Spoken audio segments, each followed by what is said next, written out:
operations. পরবর্তী সামরিক ধাপ স্টেজ 3 মানে স্থল অভিযান।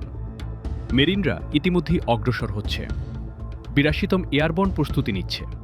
এটা স্টেজ 3-র দোরগোড়া, কিন্তু এখনও আমরা সেখানে পৌঁছাইনি। এই বাহিনী পুরোপুরি প্রস্তুত হতে আরও ১০ থেকে ১৪ দিন লাগবে। এই সময়ে অনেক টানাপোড়েন দেখা যাবে। আমি আশা করি স্টেজ 3-তে যাওয়ার আগেই কোনো সমাধান বের হবে, কারণ একবার এই ধাপ পার হলে সবকিছু বদলে যাবে। শুধু সামরিক না, রাজনীতিও বদলে যাবে। যখন মেরিনরা সৈকতে নামবে, অনেকেই মারা যাবে, আর যখন তারা মারা যাবে তখন সমর্থন আরও শক্ত হয়ে যাবে।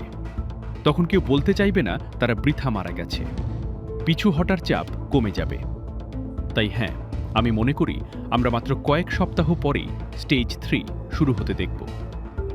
আমি আগেই বলেছি, স্টেজ 3 মানে সীমিত ভূখণ্ড নিয়ন্ত্রণ, মানে মেরিন এবং সম্ভবত এয়ারবর্ন ইউনিট উপকূলীয় এলাকা দখল করবে, হয়তো পারমাণবিক স্থাপনাগুলোর দিকেও অগ্রসর হবে। প্রথম বোমা পড়ার আগেই আমি এটা বলেছিলাম, আর এখন আমরা ঠিক সেটার প্রস্তুতিই দেখতে পাচ্ছি। সমস্যা হলো, একবার এই প্রস্তুতি শুরু হলে সেখান থেকে ফিরে আসা খুব কঠিন হয়ে যায়, কারণ তখন ইরানকে এত বড় শক্তি ধরে রাখতে দেওয়া রাজনৈতিক ও কৌশলগতভাবে মেনে নেওয়া কঠিন হয়ে যায়। That much power.